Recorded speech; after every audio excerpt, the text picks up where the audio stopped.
శ్రీ మహాగణాధిపతయే నమః. ఈ రోజున మనం భాద్రపద శుద్ధ చతుర్థి. ఈ రోజున మనం వినాయక చవితి సందర్భంగా ముందుగా మనం గణపతి పూజ, ఆ తర్వాత శ్రీ వరసిద్ధి వినాయక స్వామి వారి యొక్క పూజా విధానం, ఆ తర్వాత స్వామివారికి అభిషేకం, తర్వాత స్వామివారికి ఏకవింశతి పత్రములతో పూజ, ఆ తర్వాత మనం స్వామివారికి అష్టోత్తరము, స్వామివారికి విశేషమైనగా ధూపదీప నైవేద్యములు, మంత్రపుష్పములు సమర్పించి ఉన్నాం. ఇప్పుడు మనం స్వామివారి యొక్క కథాశ్రవణాన్ని చేద్దాం. ఓం శుక్లాంబరధరం విష్ణుం శశివర్ణం చతుర్భుజం ప్రసన్నవదనం ధ్యాయేత్ సర్వవిఘ్నోపశాంతయే. అగజానన పద్మార్కం గజాననమహర్నిశం అనేకదంతం భక్తానాం ఏకదంతముపాస్మహే. విఘ్నేశ్వరుని కథా ప్రారంభం. పూర్వము సూతమహాముని సౌనికాది మహామునులందరికీ కూడా విఘ్నేశ్వరోత్పత్తియు చంద్రదర్శన దోష నివారణంబును తత్కారణంబును ఈ విధంగా చెప్పాడు. పూర్వం గజరూపము గల రాక్షసేశ్వరుడు శివుని గురించి ఘోరముగా తపస్సు చేశాడు. అతని తపస్సుకు మెచ్చి పరమేశ్వరుడు ప్రత్యక్షమై వరంబు కోరుకోమన్నాడు. అంత గజాసురుడు పరమేశ్వరుని స్తుతించి, స్వామి నీవు ఎల్లప్పుడూ నా ఉదరం మందే నివసించి ఉండమని కోరాడు. భక్త సులభుడులకు ఆ పరమేశ్వరుడు అతని ఇచ్చినటువంటి వరము మేర ఆ గజాసురుని ఉదరం మందు ప్రవేశించి సుఖముగా ఉండాడు. కైలాసమున పార్వతీదేవి భక్త జాడ తెలియక పరు రకముగా అన్వేషించుచు కొంతకాలమునకు గజాసురుని గర్భస్థమున శ్రీ పరమేశ్వరుడు వారు ఉన్నారని అతన్ని రప్పించుకునేటువంటి మార్గము తెలియక విష్ణుమూర్తిని ప్రార్థించింది. స్వామి, ఓ మహానుభావ, పూర్వం భస్మాసురుని యొక్క బారి నుండి నా పతిని రక్షించి నాకు సంగీతివి. ఇప్పుడు కూడా నీవే ఉపాయముతో నా పతిని రక్షించి నా కొసంగుమని పరిపరి విధముగా ప్రార్థించింది. అప్పుడు శ్రీహరి పార్వతిని ఊరడించి బ్రహ్మాది దేవతలందరినీ కూడా పిలిపించి గజాసుర సంహారమునకు గంగిలెద్దు మేరమే ఉత్తమం అని తలంచి అందరికీ కూడా తగు వాయిద్యములు, అట్లాగే నందీశ్వరుని ఒక గంగిరెద్దుగా అలంకారము చేసి తాను కూడా సన్నాయి చిరుగంటలు కూడా ధరించి చక్కగా అత్యంత మోహనంబుగా ఆ యొక్క గజాసురు యొక్క పురములో అత్యంత రమణీయముగా నాట్యము చేయించుచుంటాడు. అది చూసి అక్కడ ఉన్నటువంటి ఆ ఊరిలో ఉన్నటువంటి వారందరూ కూడా ఎంతో అద్భుతం, చాలా అత్యద్భుతం అంటూ విశేషంగా పొగిడేది. అది వినేటువంటి గజాసురుడు తాను కూడా ఆ యొక్క గంగిరెద్దు ఆ యొక్క నృత్యమును చూడ తలంచి తాను కూడా తన యొక్క సభా ప్రాంగణములో ఈ యొక్క గంగిరెద్దు యొక్క నృత్యమును ఏర్పాటు చేయించుకున్నాడు. ఆ రోజున స్వామివారి యొక్క కృప కోసం ఈ యొక్క నందీశ్వరుడు, బ్రహ్మాది దేవతలు, ఇంద్రాది అష్టదిక్పాలకులు, శ్రీహరి అత్యంత మోహనముగా రకరకాల వాయిద్యములతో బాటుగా ఈ యొక్క నందీశ్వరుడు కూడా అత్యంత విశేషముగా నాట్యము సరిపాడు. అది చూసినటువంటి ఈ యొక్క గజాసురుడు అనేటువంటి ఈ రాక్షసుడు అత్యంత మోహనభరితుడై మీకేమి వరం కావాలో కోరుకురుడు అని సభాముఖంగా ప్రతిజ్ఞ చేశాడు. అప్పుడు విష్ణుమూర్తి, ఓ గజాసుర మహారాజా, ఇతను శివవాహనమైనటువంటి నంది, శివుని కోసమే వచ్చినది, కాబట్టి నీవు శివుని వసంగు అని చెప్పగా ఇక తనకు మరణమే నిశ్చయము అని నిశ్చయించుకొని తన యొక్క ఆ యొక్క గజాసురుడు తన యొక్క ఉదరంబందరి రాక్షసుడైనటువంటి ఆ గజాసురుడు తన ఉదరం బందు నివసించినటువంటి పరమాత్మని ఈ విధముగా ప్రార్థించాను. ఓ పరమేశ్వర, నాకింక మరణము నిశ్చయం. నీవు నా శిరస్సుని త్రిలోక పూజనము చేసి నా చర్మము నీవు ధరింపవే అని ప్రార్థన చేశాను. భక్త సులభుడకు ఆ యొక్క పరమేశ్వరుడు ఆ కోరికను కూడా తీర్చగా అతను నందిని ప్రేరేపింపగా ఆ విధముగా నంది ఆ గజాసును తన యొక్క కొమ్ములతో ఆ గజాసుని యొక్క ఉదరము చేర్చగా శివుడు బయటికి వచ్చాడు.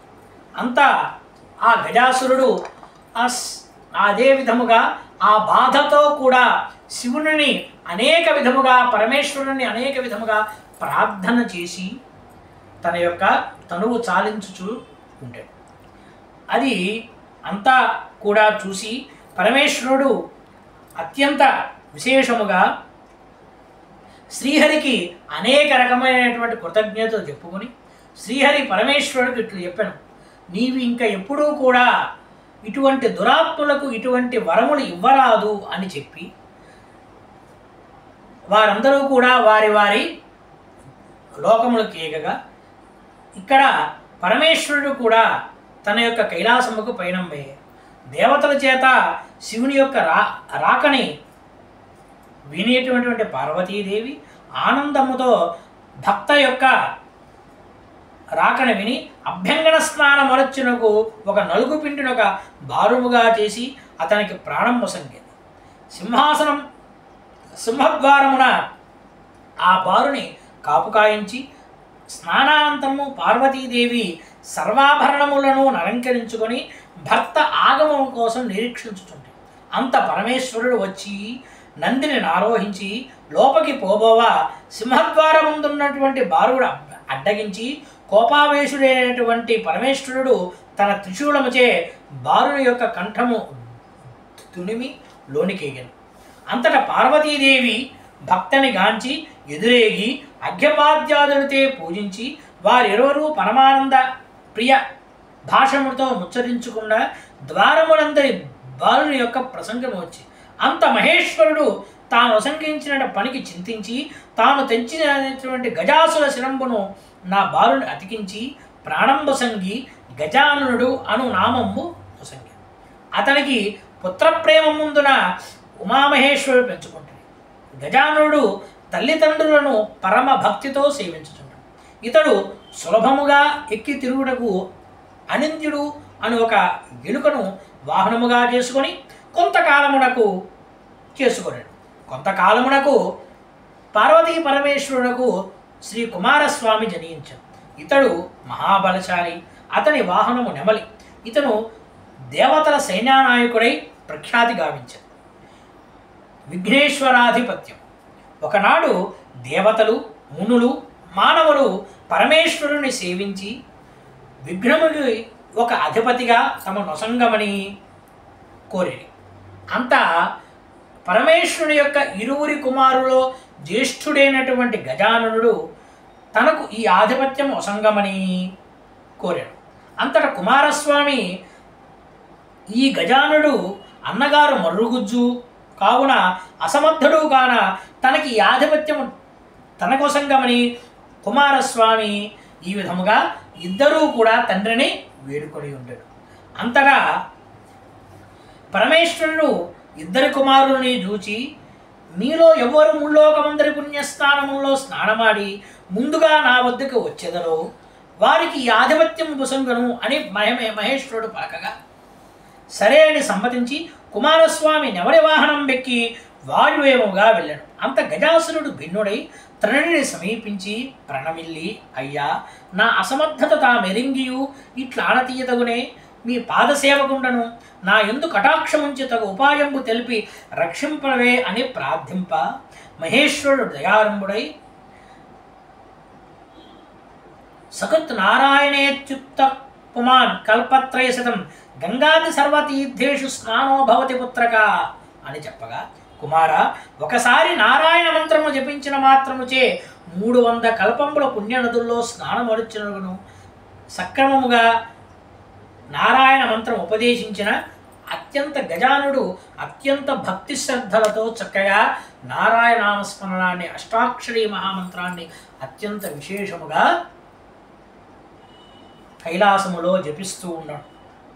అంతటా ఆ మంత్రప్రభావమున అంతకు పూర్వమే గంగానదికి స్నానమును ఆచరించటానికి వెళ్ళినటువంటి కుమారస్వామి వారికి గజాననుడు స్నానం చేసి తనకి ఎదురుగా వచ్చుచున్నట్టుగా కనిపించింది. అట్లాగే 300 కోట్ల 50 లక్షల నదుల్లో కూడా ఇటులనే జరిగినదట. అదంతయు చూసి చాలా ఆశ్చర్యం మంది. కుమారస్వామి వారు మళ్ళీ కైలాసముకు వచ్చేటప్పటికీ అక్కడ అన్నగారు తన యొక్క తల్లిదండ్రుల సమక్షంలోనే ఉంచడం చూసి ఆహా, అన్నగారి యొక్క మహిమాన్వితమును అతని యొక్క స్థితిని చాలా విశేషముగా కొనియాడి అన్నగారికి తండ్రికి క్షమాపణ చెప్పుకుని ఈ యొక్క ఆధిపత్యము అన్నగారికే వసంగమని పాదములపై పడి ఈ విధముగా ప్రార్థించారు. అంతటా పరమేశ్వరుడు భాద్రపద శుద్ధ చతుర్థి నాడు గజానుడికి విఘ్నాధిపత్యం వసంగం. ఆనాడు సర్వదేవస్థులు విఘ్నేశ్వరునికి తమ తమ విభవమున కొలది కుడుములు అపూపములు రఘు విశేషమైనటువంటి పిండి వంటలతో పాటుగా టెంకాయి, పాలు, తేనె, అరటిపళ్ళు, పానకము, చక్క వడపప్పు మొదలైనవన్నీ సమర్పించి పూజించి విఘ్నేశ్వరుని సంతుష్టుగా చేశాడు. విఘ్నేశ్వరుడు తాను కొన్ని కుడుములు కొన్ని భుజించి కొన్ని వాహనముగించి కొన్ని చేతి ధరించి మందగమనమున సూర్యాస్తమయం వేళకు కైలాసముకి చేరి తల్లిదండ్రులకు పాద ప్రమాణంబు చేయబోవ తన యొక్క ఉదరము భూమికి ఆనక చేతులు భూమికి అందవయ్యే బలవంతముగా చేతులానింప తరుణంబున ఆకాశము చూచే ఇట్లు దండ ప్రమాణము చేయుచు కడు శ్రమముగా ఉండుట వలన శివుని శిరంబందున్నటువంటి ఆ నెలవంక అగు చంద్రుడు చూసి ఆ యొక్క కొంచెం అపహాస్యముగా నవ్వాడట. అట్లా నవ్వేటప్పటికీ రాజదృష్టి సోకిన రాయు కూడా నుల్లునగునట్టుగా అగు విఘ్నేశ్వరుడు గర్భము పగిలి అందున్న కొడుములు తత్ప్రదేశము దొల్లెను. అతడు కూడా మృతుండయ్యే. అంత పార్వతీదేవి శోకించుచు చంద్రుని చూసి ఓ పాపాత్ముడా, నీ దృష్టి తగినటువంటి నా కుమారుడు మరణించనుగాక, నిన్ను చూచిన వారు పాపాత్ములై నీలాపనిందరు పొందురుగాక అని ఆ విధముగా శపించెను.